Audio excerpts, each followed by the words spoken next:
Donc, déjà, je vais dire quelques mots sur moi. Donc, moi, je suis Gaël Richard, je suis professeur à Télécom Paris. Je suis aussi directeur exécutif de Hi Paris, qui est un centre interdisciplinaire en IA et sciences des données créé par HEC Paris et l'IP Paris, qui se veut donc aussi très multidisciplinaire autour de l'IA. Et mon domaine de recherche principal, c'est un peu, si je le résume en quelques mots, c'est un peu l'IA appliquée au son. Donc l'analyse automatique des sons, qu'ils soient de paroles, des sons de musique, des sons environnementaux. Donc analyse, reconnaissance, transformation, synthèse des sons. Alors, voilà, c'est la première fois que je fais un tel exercice. Donc comme vous l'avez compris, je suis vraiment dans le domaine technique. Je suis informaticien, mathématicien appliqué. Et donc, évidemment, ce que j'ai fait, c'est que j'ai résumé en quelques points mes principales surprises en vous écoutant, que je vais essayer de commenter. Et puis, j'ai prévu quelques transparents d'illustration sur des travaux issus de mon laboratoire pour illustrer certains points. Alors, c'est complètement en vrac. J'espère que je vais me rappeler pourquoi j'ai mis ces points-là sur les transparents pour en discuter. Mais ça permettra finalement de poser un peu de questions et que vous puissiez intervenir. Je ne sais pas si j'aurai des questions pour tous les intervenants. C'est un peu en vrac. Alors, la première surprise que j'ai eue, c'est quand j'ai reçu les transparents de notre invité du Canada. Là. Son nom m'échappe. Où j'ai vu marquer la définition de l'humain est humain, ce qui échappe à la machine. Je me suis dit, mais c'est surprenant de dire ça. Puis j'ai réfléchi, puis je me suis dit, mais finalement, ouais, c'est pas. Est-ce que j'ai des exemples, moi, qui échapperaient à cette définition? Alors, ce qui est vrai, c'est qu'en l'écoutant parler, j'ai vu que c'était finalement, il y avait beaucoup plus que simplement faire une dichotomie entre l'humain et la machine. Mais effectivement. J'ai l'impression de dire que je ne sais pas si ça c'est vraiment applicable. Je me dis par exemple, moi ce qui me semble vraiment échapper à la machine dans l'IA d'aujourd'hui, je reviendrai parce qu'il y a d'autres questions qui reviennent un peu à ce sens, c'est pas tellement de ne pas être capable de réaliser une tâche. Alors pour moi l'IA n'arrive pas à réaliser certaines tâches ou n'arrive pas à être confrontée à certaines situations, mais pour moi c'est presque, c'est relativement peu probable qu'elle n'y arrive pas dans le futur. Par contre, est-ce que la machine va être capable de ressentir une envie? Est-ce que la machine va être capable de ressentir un désir? Là, je ne sais pas si la machine arrivera un jour à faire ça. Et pourtant, l'envie, elle n'est pas forcément que humaine. Donc, pour moi, ça échappe à la machine. Et pourtant, l'envie, je ne sais pas, un chat qui passe devant un pâté à manger, il va avoir envie de manger le pâté. Et ça peut très bien être une situation qu'il n'aurait jamais vue, quoi. Dans ce cas-là, peut-être pas, mais voilà. Donc ça, c'est une première surprise que j'ai eue. Alors, traduction d'un art à l'autre en passant par un langage commun. Alors j'ai compris aussi que l'exposé dépassait ce sens-là, mais c'est vrai qu'on peut se dire, bon, quand on veut traduire un art en un autre, le plus simple ou le plus direct, c'est de traduire l'art 1 dans un langage. D'ailleurs, ça ressemble un peu à la chambre chinoise, dans un langage, et puis après, on passe du langage à l'art 2, et on a la traduction de langage 1, de l'art 1 dans l'art 2. Et pourtant, la question que je me pose, c'est pourquoi on aurait besoin de ce langage et ce signe au milieu, quoi. Est-ce qu'on ne peut pas apprendre, on ne peut pas faire une sorte de traduction d'un art 1 en art 2 sans passer sans aucun langage commun, aucun signe commun? On associe juste des concepts qui ne sont pas liés à un langage commun. Et donc, finalement, que ce concept, ça serait une sorte d'image intérieure commune, mais qui n'est pas verbalisée, c'est une communication non verbale, finalement, quelque chose qui n'est pas même concept, qui n'est pas décrite. Et puis, pour rebondir aussi à ce qui a été discuté sur la traduction d'un art à l'autre, on a aussi cette notion d'espace. Puis en plus, dans la musique, il y a quand même des œuvres, vous l'avez mentionné, Répond de Boulet, c'est une œuvre qui justement place les musiciens dans l'espace. Enfin, dans la partition, il y a même marqué où on doit mettre les musiciens. Et je ne sais pas où rentre cette notion d'espace dans cette traduction d'un art 1 à un art 2. Est-ce que il y a des travaux sur ça? Est-ce que c'est... Alors, pour illustrer, peut-être que je peux faire une petite démonstration de cette traduction d'un art 1 à un art 2, et quelle peut être la limitation de passer d'un art 1 à un art 2. Et après, je reviendrai un peu sur les aspects de traduction. Ce n'est pas le premier exemple, c'est celui-là. Donc, dans les travaux qu'on mène dans notre laboratoire, avec une doctorante Laure Prété, on travaille sur la recommandation de musique à partir d'une vidéo. Là, c'est quoi l'enjeu? C'est pas vraiment de la traduction, mais quand on imagine la tâche, on a une vidéo d'entrée, et la tâche, c'est donnez-nous la musique qui va bien avec la vidéo. Et alors, qui va bien avec la vidéo, c'est difficile, mais on pourrait imaginer que si on arrive à traduire la vidéo en musique, eh ben, on aurait la musique idéale qui irait bien avec la vidéo. Donc c'est pour ça que je dis que c'est un peu lié aux espoirs de traduction. En fait, ici, nous, le problème, c'est plutôt on a une vidéo qui rentre, on a une banque de données d'audio, on a notre machine qui va apprendre, et elle va donner une liste ordonnée des meilleures musiques qui vont bien avec la vidéo, avec un certain nombre de concepts. Et là, vous voyez des exemples de résultats. Donc, comment on apprend ça? Là, c'est 0 clic, 0 rien, puisqu'on a une banque de données de musique, de vidéo avec la musique. On suppose que la musique originale de la vidéo, c'est une musique qui va bien avec la vidéo. Et après, on peut très bien construire une base de données où on a donc un audio qui va bien avec la vidéo. Et puis après, on prend l'audio d'une autre vidéo et on dit que c'est un audio qui ne va pas bien avec la vidéo. Et on apprend comme ça sans avoir fait aucun clic, aucune annotation de base de données. Et là, vous voyez des exemples de résultats.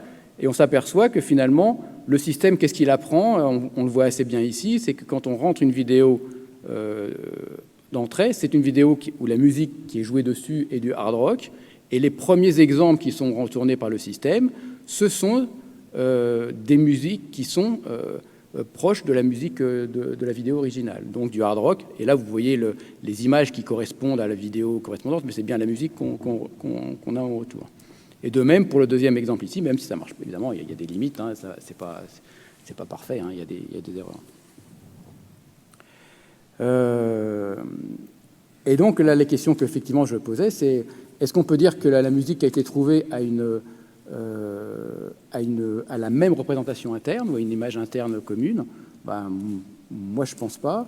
Mais par contre, il y a une représentation un peu abstraite qui permet de corréler la représentation abstraite de l'audio et la représentation abstraite de l'image, qui permet de relier les deux, et que finalement, on n'est pas obligé de passer par un vrai langage expressif.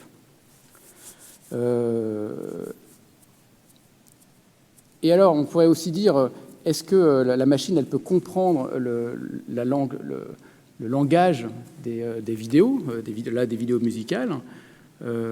Donc, est-ce que la musique, elle n'a pas de limite? Enfin, est-ce que la machine, elle n'a pas de limite? Elle peut vraiment comprendre le langage des clips vidéo? Ben, moi, je pense que c'est difficile parce que là, il y a énormément d'apports personnels, d'apports artistiques, et que deux artistes peuvent même produire des choses qui sont antagonistes, c'est-à-dire il n'y a pas de solution idéale, il n'y a pas de traduction idéale. Et je crois que vous avez parlé de traduction dans les exemples de traduction, il n'y a pas de ce qu'on appelle, nous, en anglais, de vérité terrain, enfin en français, de vérité terrain. Là, il n'y en a pas. Le choix est... donc voilà pour illustrer un peu c'est les premiers points, mais je reviendrai sur d'autres aspects. Alors, j'ai quelque chose qui m'a beaucoup surpris aussi, c'est dans l'exemple, commencer directement par la plus grande difficulté sémantique. Et je me suis dit, est-ce que c'est approprié? Et en fait, pour tout vous dire, je ne voudrais pas avoir des propos trop directs, mais ça m'a surpris. Je me suis dit, mais effectivement, vous l'avez dit d'ailleurs, hein, vous avez dit, d'habitude on commence par le plus simple et on va vers le plus compliqué. Nous, on commence par le plus compliqué et ben justement, on se dit, mais là, il y a un problème. Et effectivement, ça m'a fait penser au système des années 90, où IBM avait sorti un des premiers systèmes de transcription, de reconnaissance vocale qui marchait assez bien. Et les journalistes sur le plateau de télévision lui ont lu du Baudelaire ou du Verlaine, je ne sais plus quel poète ils avaient pris. Et évidemment, la machine, elle a dit n'importe quoi. Et enfin, elle a transcrit n'importe quoi. Et en fait, c'est vrai qu'en tant que scientifique, c'était absurde de faire cette expérience, parce que c'était évident que la machine, elle n'avait pas du tout été apprise, tout son algorithme pour faire cette transcription n'avait pas du tout pris en compte qu'on pouvait lui donner de la poésie. Et donc, toutes les erreurs qu'on pouvait essayer d'analyser que la machine faisait n'avaient pas beaucoup de sens parce que la machine ne faisait pas ça. Et un peu comme si on prenait une machine qui était faite pour une tâche A et qu'on regardait ce qu'elle faisait sur la tâche B. Ben, sur la tâche B, elle est vraiment pas faite pour ça. Et donc là, c'est vrai que ça m'a un peu surpris, et même si c'était très intéressant, mais la chose que je me suis dit, mais il faut quand même comprendre qu'est-ce que la machine est capable de faire, quelles sont les méthodes. La question a été posée justement, est-ce qu'il ne faut pas comprendre les méthodes qui sont derrière la machine avant de pouvoir interpréter les erreurs qu'elle fait? Parce que si la machine, par exemple, je vais prendre un exemple, mais vous avez pris un exemple de traduction qui est évidemment sur ce qu'on pourrait dire de langue très rare, ou de corpus très rare, ou de texte très rare. Une des techniques utilisées en apprentissage machine, c'est de prendre une machine apprise sur des données connues ou nombreuses et de l'adapter avec très très peu de données sur la nouvelle tâche. Donc, par exemple, sur une nouvelle langue. Et bien, potentiellement, ce principe-là peut tout à fait expliquer une des erreurs que vous avez exprimées, où visiblement, il prenait un mot dans la langue, dont je ne me rappelle plus l'exemple exact, mais et à quel cas, ce n'est pas la machine qui se trompe, c'est la façon dont la machine a été apprise qui explique ce genre d'erreur de manière presque déterministe, je dirais. Donc, ce qu'on appelle l'apprentissage par transfert.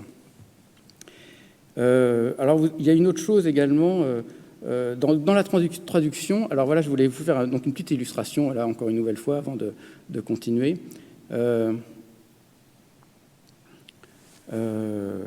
Est-ce qu'on peut traduire d'un art à un autre? Est-ce qu'on peut traduire d'un art à un art des concepts de cet art donné? Donc, par exemple, une des études que l'on mène avec un de nos doctorants, c'est de transformer le style de la musique. Donc, on rentre un style de musique à l'ordinateur resynthétise la musique dans un autre style.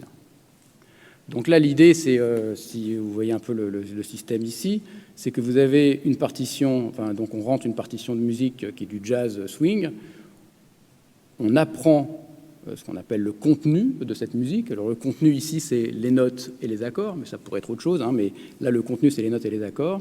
Et on a une autre musique qui rentre, dans laquelle on va apprendre ce qu'on appelle le style. Et le style, là, ça va être principalement le rythme et la façon dont est harmonisée la musique. Et donc, pour vous illustrer, peut-être vous faire une petite démonstration de ce qu'on arrive à faire et de ce qu'on n'arrive pas à faire, je vais vous faire une petite démonstration musicale s'il y a du son. Donc, normalement, il y a le texte qui est inscrit. Vous allez d'abord entendre le morceau original. Vous allez ensuite entendre le morceau qui donne le style qu'on aimerait avoir. Et ensuite, vous allez avoir le morceau 1 avec le style du morceau 2. C'est de la musique synthétique, c'est-à-dire que c'est de la musique, la transcription ne se fait uniquement sur la partition, d'accord? Et donc, les signaux que vous entendez, c'est des signaux générés par synthèse de cette partition. Donc, évidemment, c'est pas très, très beau, hein.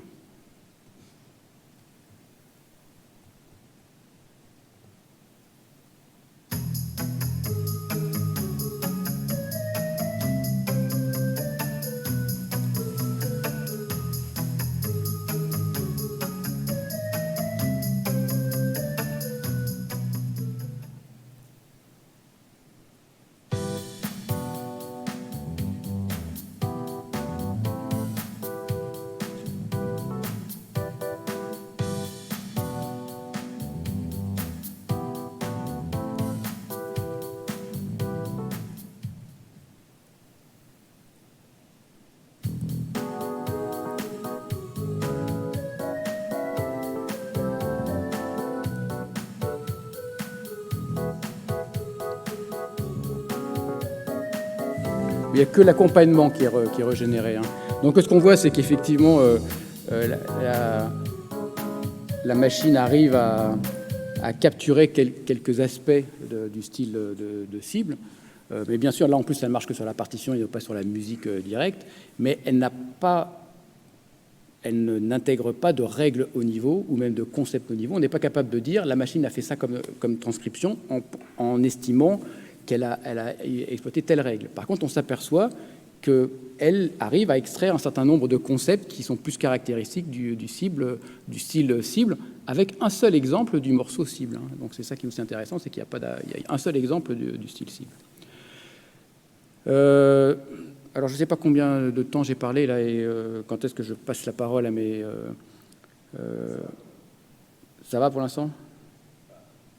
J'ai assez parlé, c'est ça? 5-7 minutes, d'accord. Alors, une autre...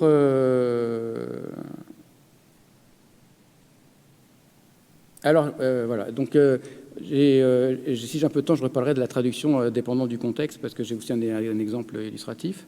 Mais j'aimerais juste dire avant, qui était quelque chose d'un peu différent, l'un de vous a parlé sur l'aspect simuler l'intelligence versus être intelligent, et a parlé de prédicat invariant. Et ça, c'est une notion qui, je dirais, qui m'a bien plu et qui fait assez résonance à un certain nombre d'approches qui sont développées de manière technique en apprentissage machine ou je dirais, en analyse des signaux, donc là, typiquement sonores. C'est que on aime bien, lorsqu'on analyse un signal, donc une série temporelle ou une information donnée, la décomposer en éléments simples. Et effectivement, si ces éléments simples sont instructifs ou portent une information sémantique, eh bien, on fait une description de ce qu'on est en train d'analyser sous forme de somme d'éléments sémantiques, et qui pourraient être justement ces prédicats invariants. Et donc, j'ai bien aimé ce parallèle parce que ça, c'est quelque chose qui est vraiment très présent dans l'analyse et dans l'apprentissage. Alors c'est vrai que lorsqu'on utilise un gros réseau de neurones et qu'on dit on met plein de données, on fait tourner les réseaux de neurones et on a une sortie, on oublie un peu cette notion de prédicat invariant et on oublie un peu cette notion de décomposition d'éléments simples. Mais c'est vrai qu'il y a une tendance actuelle d'essayer de redescendre un peu dans la taille, dans le gigantisme des données et de la machine, en essayant d'insuffler un certain nombre de contraintes qui peuvent être justement ces prédicats invariants, où on essaie d'exprimer un petit peu les concepts sous forme, de nouveau, un peu d'éléments simples qui peuvent apporter chacun une information sémantique. Et alors pour finir, certains ont parlé de la traduction, ça dépend du contexte, et qu'une des erreurs, enfin, je ne sais plus exactement quel était le propos, mais que la traduction, il n'y a pas de traduction universelle, ça dépend forcément du contexte ou de l'époque où on fait la traduction. Et donc effectivement, dans nos travaux, on a aussi c'est tout à fait ce problème. Et là, je vais prendre comme illustration un autre exemple qui est encore de la recommandation musicale. Donc c'est typiquement les services de type Deezer, Spotify, où on veut que la machine propose une nouvelle musique qui n'est pas connue de l'utilisateur, ou qui d'ailleurs est connue de l'utilisateur, mais qu'il a envie d'entendre à ce moment-là. Et l'idée, c'est de se dire, bah oui, on n'a peut-être pas envie d'écouter la même musique à 8 heures le matin, à 10 heures le soir, quand on est en train de courir dans les bois ou qu'on est au travail. Et donc, l'idée, ce serait de pouvoir utiliser le contexte de l'utilisateur. Et donc, c'est un peu ça, hein, c'est dans cette idée de traduction. On veut utiliser le contexte de l'utilisateur pour pouvoir lui proposer une musique qui est adaptée au contexte. Et donc, la traduction, je dirais, soit plus... prenne le contexte en lui. Par contre, il n'est pas possible de demander à l'utilisateur de donner son contexte.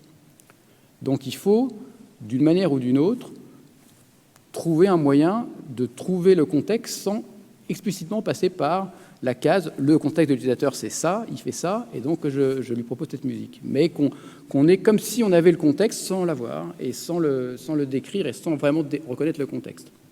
Parce que le simple fait même que l'utilisateur puisse savoir que la machine essaie de trouver son contexte est quelque chose qui peut être négatif pour l'acceptation du système.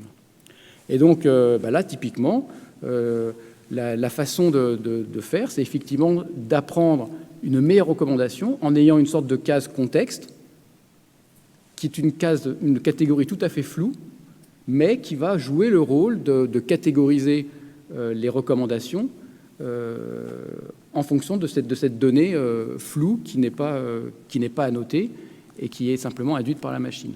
Alors une chose assez simple, c'est que pour l'horaire, par exemple, on peut faire des playlists, enfin des listes de musique à jouer en fonction de l'heure.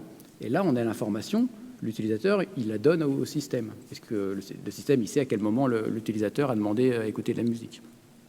Mais il y a tout un tas d'autres, la situation géographique, la position géographique, tout ça, c'est évidemment, le système de recommandation ne peut pas avoir cette information-là, donc il faut qu'il l'infère, qu'il en ait une représentation floue. Et donc, encore une fois, ici, on a cette notion, on ne passe pas par un langage écrit ou des mots exacts, mais on a une sorte de médium entre les deux qui est une sorte de représentation floue, quoi. Voilà, je ne sais pas si... Voilà, et donc j'ai jeté quelques questions. Peut-être que vous avez des surprises sur mes surprises.